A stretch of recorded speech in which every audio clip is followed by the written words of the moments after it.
Hi, I'm Hannah Wallace and welcome to FinextraTV. Kindly calling into our virtual studio today is Derek Corcoran, Chief Experience Officer at Temenos. So welcome back, Derek. It's good to have you on again.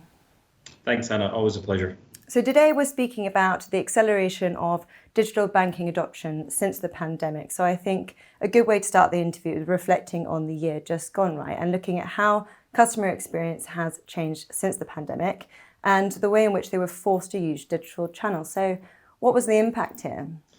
Yeah, great question. Look, for me, in my role, I really define customer experience as kind of two different types of experiences. They're the things I want to do and the things I have to do.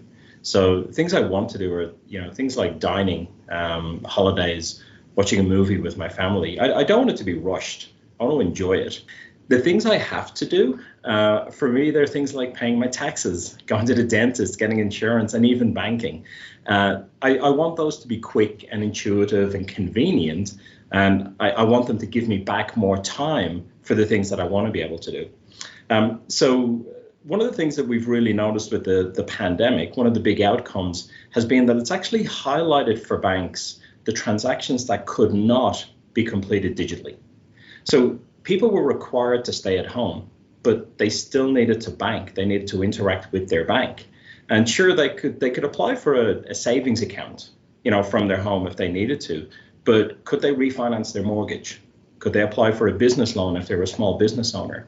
So banks have realized that they have to reimagine themselves as 100% digital with no branch. Doesn't mean they don't have branches, but they need to be able to operate in that kind of an environment. They need to make every transaction available online and basically put a full service branch in my pocket. And that's a great experience. But at the same time, keep the human aspect of that banking interaction alive. Right, so you've touched on this idea of sort of humanizing banking services, but how can banks go about doing that? How can they deliver these tailored services? Well, again, for me, it kind of starts with the bank rethinking its own products. It's not about the product, it's about what the product facilitates. So do I really want a savings account or do I want to take a holiday? Do I really want a 30-year debt or do I want to get a home?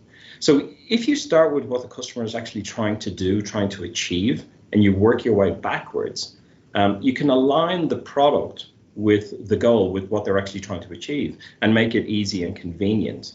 And if you do that as a bank, you're really putting the customer at the heart of your banking products and services. And with the move to digital, as accelerated by the pandemic, we still need to keep people involved. Always offer customers an opportunity to talk to somebody, even if it's chat. For example, over the years, we've built hundreds of digital account opening experience for financial institutions.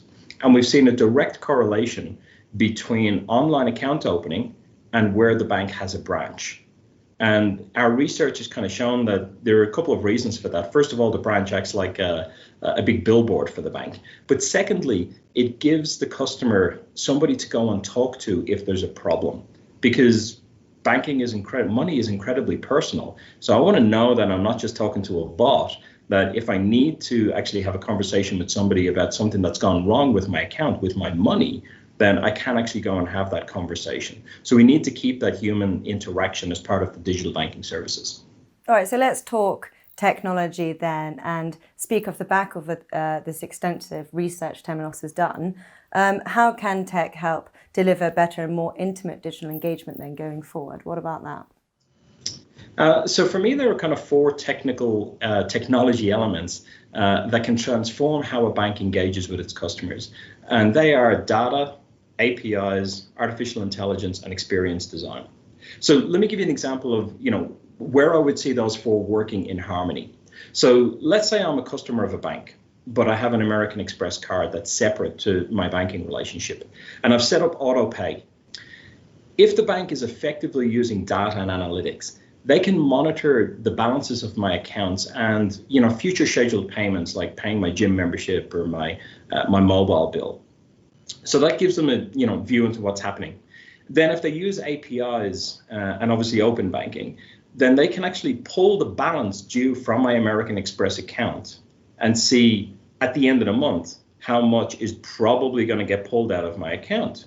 And then if they use artificial intelligence effectively, they can combine that data they have about me and my accounts with the Amex data, and they can predict, hey, you're going to overdraw your debit account if you pay that Amex bill in full.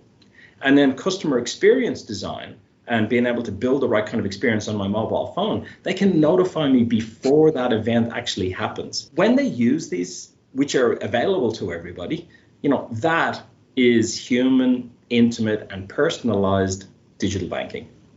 Brilliant. Some really good use cases there and some good advice weaved in as well, I think. But Derek, we'll leave it there for now. But thank you so much for calling in and clarifying these things for us today. Always a pleasure, Hannah.